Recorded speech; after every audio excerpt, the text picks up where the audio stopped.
And the winner of the Global Teacher Prize 2020 is Ranjit Desale from India.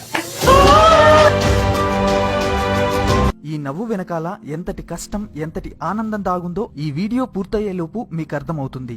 ఈయన పేరు రంజిత్ సిన్హా. మహారాష్ట్ర సోలాపూర్ జిల్లాలోని పర్తెవాడే అనే ఊర్లో ఒక చిన్న గవర్నమెంట్ స్కూల్లో టీచర్ గా పనిచేస్తున్నాడు. రీసెంట్ గా ఇతను వివిధ దేశాలకు చెందిన 12,000 మంది గొప్ప గొప్ప టీచర్స్ తో పోటీపడి టీచింగ్ లో నోబెల్ ప్రైజ్ లాంటి గ్లోబల్ టీచర్ ప్రైజ్ ని గెలుచుకున్నాడు. ఈ ప్రైజ్ ని గెలుచుకున్న మొట్టమొదటి భారతీయుడు ఈయనే. ఒక సాధారణ గవర్నమెంట్ స్కూల్ టీచర్ అయిన ఈయనకి ఈ అవార్డు ఎలా వచ్చింది, ఈయన అక్కడున్న స్కూల్ ని, అక్కడున్న స్టూడెంట్స్ యొక్క జీవితాన్ని, అక్కడున్న సమాజాన్ని ఎలా మార్చాడు అనే విషయాల్ని ఈ వీడియోలో మనం తెలుసుకుందాం. మరెందుకు ఆలస్యం, ఈ గ్లోబల్ టీచర్ ప్రైజ్ గురించి ఒకసారి చూద్దాం. వివిధ రంగాల్లో అద్భుతమైన కృషి చేసిన వాళ్ళకి నోబెల్ ప్రైజ్ ఎలాగైతే ఇస్తారో అలాగే టీచింగ్ లో అద్భుతమైన కృషి చేసిన వాళ్ళకి ఈ గ్లోబల్ టీచింగ్ ప్రైజ్ ని ఇవ్వడం జరుగుతుంది. ఈ ప్రైజ్ ని వర్కీ ఫౌండేషన్, ఐక్యరాజ్య సమితి, యునెస్కో ఈ మూడు కలిసి ఇవ్వడం జరుగుతుంది. 2015 నుంచి దీన్ని ఇవ్వడం స్టార్ట్ చేశారు. ప్రపంచంలోని అన్ని దేశాలకు చెందిన గొప్ప గొప్ప టీచర్స్ ఈ ప్రైజ్ కోసం పోటీ పడతారు. ఈసారి కూడా 140 దేశాలకు చెందిన 12,000 మందికి పైగా టీచర్స్ ఈ ప్రైజ్ కోసం నామినేట్ అయ్యారు. ఫస్ట్ ఈ 12,000 మందిని ఫిల్టర్ చేసి దాంట్లోంచి 10 మందిని సెలెక్ట్ చేశారు. ఆ టాప్ 10 మెంబర్స్ ని మళ్లీ ఫిల్టర్ చేసి ఒక్కరికి మాత్రమే ఈ అవార్డుని ఇస్తారు. అలా ఈసారి ఈ అవార్డు మన దేశానికి చెందిన టీచర్ రంజిత్ సింగ్ సిన్హా గెలుచుకున్నాడు. అసలు ఈయనకి ఈ అవార్డు ఎందుకిచ్చారో ఇప్పుడు చూద్దాం. రంజిత్ సింగ్ ది మహారాష్ట్రలోని సోలాపూర్. ఇతను చదువుకునే రోజుల్లో ఇంజనీర్ కావాలనుకునేవాడు, కానీ తండ్రి కోసం టీచర్ గా మారాడు. ఆ నిర్ణయమే ఇతని జీవితాన్ని మార్చేసింది. 2009లో ఈయనకి గవర్నమెంట్ టీచర్ గా జాబ్ వచ్చింది. మహారాష్ట్రలోని సోలాపూర్ జిల్లాలోని పరితెవాడే అనే ఊర్లో ఉండే గవర్నమెంట్ స్కూల్లోనే ఈయన పోస్టింగ్. ఫస్ట్ డే జాయినింగ్ కోసం స్కూల్ కెళ్లి చూస్తే పడిపోవడానికి సిద్ధంగా ఉన్న ఒక పాత బిల్డింగ్, దాని పక్కనే పశువుల కొట్టం, మరో సైడ్ పాతబడ్డ గోడౌన్. ఇది ఆ స్కూల్ పరిస్థితి.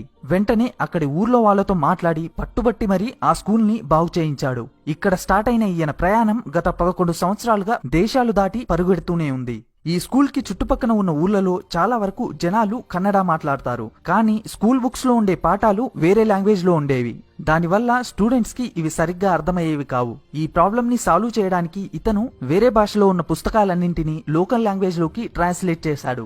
అంతటితో ఆగకుండా ఆ పుస్తకాలన్నీ ఇంకా ఈజీగా అర్థం అవ్వడం కోసం ఆ పుస్తకాల్లోని పాఠాలని తానే స్వయంగా వీడియోస్ మరియు ఆడియోస్ రూపంలోకి మార్చాడు. అంతేకాదు, ఇండియాలోనే ఫస్ట్ టైం ప్రైమరీ క్లాస్ నుంచి ప్రతి పుస్తకానికి క్యూఆర్ కోడ్ ని యాడ్ చేశాడు. స్టూడెంట్స్ ఈ కోడ్ ని స్కాన్ చేస్తే చాలు, బుక్స్ ని ఓపెన్ చేయాల్సిన అవసరం లేదు. స్కాన్ చేసిన వెంటనే బుక్స్ లో ఉన్న పాఠాలన్నీ వీడియోల రూపంలో ప్లే అవ్వడం స్టార్ట్ అవుతాయి.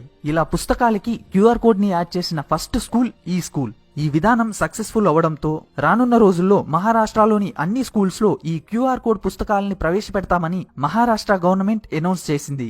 సాఫ్ట్వేర్ దిగ్గజం మైక్రోసాఫ్ట్ కూడా ఈ విద్యా విధానాన్ని అభినందించింది. ప్రపంచంలోని ది బెస్ట్ 300 ఇన్నోవేషన్స్ లో దీనికి చోటు లభించింది. ప్రస్తుతం ఈయన 11 దేశాల్లో ఉన్నటువంటి స్కూల్స్ కోసం ఈ క్యూఆర్ కోడ్ పుస్తకాలని తయారు చేస్తున్నాడు. అంతేకాదు, స్టూడెంట్స్ కి చదువుపై ఇంట్రెస్ట్ ని పెంచడం కోసం వర్చువల్ ఫీల్డ్ ట్రిప్ అనే ప్రాజెక్ట్ ని ఈయన స్టార్ట్ చేశాడు. ఈ ప్రాజెక్ట్ లో భాగంగా ఇతను స్కూల్లో చదివే పిల్లలు వేరే దేశాల్లో ఉన్న పిల్లలతో ఆన్లైన్ లో డైరెక్ట్ గా ఇంగ్లీష్ లో మాట్లాడతారు.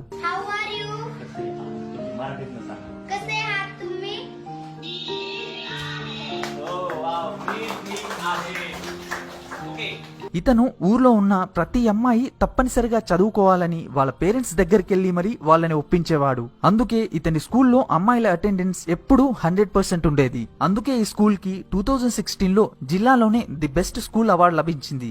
ఈయన కేవలం చదువుని డెవలప్ చేయడం గురించే కాదు, సమాజం గురించి ఆలోచించడంలో కూడా ముందుంటాడు. బాల్య వివాహాలు కరెక్ట్ కాదని, ఊర్లో ఒక్క బాల్య వివాహం కూడా జరగకూడదని ఊరి మొత్తాన్ని ఒప్పించాడు. గత 10 సంవత్సరాలుగా ఈ ఊళ్ళో ఒక్క బాల్య వివాహం కూడా జరగలేదు. దానికి కారణం ఈయన అక్కడి తల్లిదండ్రుల్లో నింపిన స్ఫూర్తి. मुलींचे तर लहान वयात लग्न लावायचे, पण मी आई वडील व रणजित सरांची आभारी आहे. అంతేకాదు, లెట్స్ క్రాస్ ద బార్డర్ అనే పేరుతో ఈయన ఒక ప్రాజెక్ట్ ని స్టార్ట్ చేశాడు. ఈ ప్రాజెక్ట్ లో భాగంగా ఏ దేశాల్లో అయితే యుద్ధాలు జరుగుతాయో ఆ దేశాల్లోని పిల్లలందరినీ ఒక్కచోటికి చేర్చాడు. కేవలం 3 నెలల్లోనే ఈ ప్రోగ్రామ్ లో ఇండియా, పాకిస్తాన్, ఇరాన్, ఇరాక్, ఉత్తర కొరియా, ఇజ్రాయిల్ లాంటి 8 దేశాలకు చెందిన 19,000 మంది స్టూడెంట్స్ ఒకరితో ఒకరు ఇంటరాక్ట్ అయ్యారు. ఇలా చెప్పుకుంటూ పోతే ఉన్న ఇంటిని ల్యాబ్ గా మార్చడం దగ్గర నుంచి వేరే దేశాల్లో ఉన్న స్టూడెంట్స్ యొక్క జీవితాలను కూడా మార్చే వరకు చాలా ఉన్నాయి. నీ దగ్గర డబ్బున్నా లేకపోయినా, నీకు వేల మంది సపోర్ట్ ఉన్నా లేకపోయినా, నీ సంకల్పం గట్టిదైతే నువ్వు ఏదైనా సాధించొచ్చు, ప్రపంచం కూడా నీ వెనకాల నడుస్తుంది అనడానికి నిదర్శనం ఈయన. ఒక టీచర్ తలుచుకుంటే ప్రపంచాన్ని మార్చగలడు అనడానికి బెస్ట్ ఎగ్జాంపుల్ ఈయన. ఈయన చేసిన కృషికి గాను ఈయనకి 2018లో innovative of the year award లభించింది. మైక్రోసాఫ్ట్ సీఈఓ సత్య నాదెల్ల గారు రాసిన హిట్ రిఫ్రెష్ అనే పుస్తకంలో కూడా ఈయన గురించి రాయడం జరిగింది. మరో గొప్ప విషయం ఏంటంటే ఈయనకి ఈ గ్లోబల్ టీచర్ ప్రైజ్ వచ్చినందుకు గాను 7.5 కోట్ల రూపాయలు బహుమతిగా వస్తే దాంట్లో నుంచి సగం డబ్బుల్ని తనతో పాటు టాప్ 10లోకి వచ్చిన తన తోటి టీచర్స్ కి ఇచ్చేసిన గొప్ప వ్యక్తి ఈయన. మన దేశంలో చదువుకోవడానికి సరైన సదుపాయాలు లేకపోవచ్చు, కానీ ఇలాంటి టాలెంటెడ్ టీచర్స్ కి మాత్రం కుదవలేదు. కానీ ఇలాంటి ఒకరో ఇద్దరు పేర్లు మాత్రమే జనాల వరకు వస్తాయి. జనాల వరకు రాని రంజిత్ సిన్హా లాంటి టీచర్స్ తెర వెనక ఎంతో మంది ఉన్నారు. ఉత్తరప్రదేశ్ సలీంపూర్ కి చెందిన రైతు బిడ్డ 46 ఏళ్ల ఆదిత్య కుమార్ గత 24 సంవత్సరాలుగా ప్రతిరోజు 60 కిలోమీటర్ల చొప్పున సైకిల్ పై దేశం మొత్తం తిరుగుతూ దారిలో స్లమ్స్ లో ఉండే పిల్లలకి ఫ్రీగా చదువును చెప్తున్నాడు. ఎక్కడ అలసిపోతే అక్కడి ఫుట్పాతే ఈయన bed. Limca book of record తో పాటు మరో 20 ప్రపంచ రికార్డులొచ్చినా ఈయన పేరు మన దేశంలో ఎవ్వరికీ తెలీదు. మరో టీచర్ రాజేష్ కుమార్ శర్మ స్కూల్ కి కావాల్సిన ప్లేస్ లేకపోయినా మెట్రో వంతెన కింద స్కూల్ ని స్టార్ట్ చేసి అక్కడ స్లమ్స్ లో ఉండే పిల్లలకి ఫ్రీగా చదువును చెప్తున్నాడు. ప్రతిరోజు ఈ స్కూల్ కి 200 మందికి పైగా పిల్లలు అటెండ్ అవుతారు. కేరళలోని మలప్పురం జిల్లాలో ఒక government school teacher Abdul Malik 1994 నుంచి అంటే లాస్ట్ 25 సంవత్సరాల నుంచి ఇతను నదిలో ఈదుతూ నదిని దాటి స్కూల్ కి వెళ్తున్నాడు. లాస్ట్ 25 సంవత్సరాల్లో ఏ రోజు ఇతను తన క్లాస్ ని మిస్ అవ్వలేదు. రాజస్థాన్ కి చెందిన marine engineer professor Sandeep Desai. ఇతను పేద పిల్లల కోసం స్కూల్ ని స్టార్ట్ చేసి దాని డెవలప్మెంట్ కోసం ప్రతిరోజు ముంబై ట్రైన్ లో యాచిస్తూ డబ్బుల్ని కలెక్ట్ చేస్తున్నాడు. ఈయన స్కూల్లో తినడానికి తిండి దగ్గర నుంచి బట్టలు, పుస్తకాలు అన్నీ ఫ్రీ. ప్రస్తుతం ఇతని స్కూల్లో 800 మంది స్టూడెంట్స్ చదువుతున్నారు. పాట్నాలోని రెహమాన్ ఐఏఎస్ ఐపీఎస్ కోచింగ్స్ కోసం వేరే ఇన్స్టిట్యూట్స్ లక్షల రూపాయల ఫీజులు తీసుకుంటే రెహమాన్ మాత్రం కేవలం 11 రూపాయల ఫీజుని మాత్రమే తీసుకొని కోచింగ్ ఇస్తున్నాడు.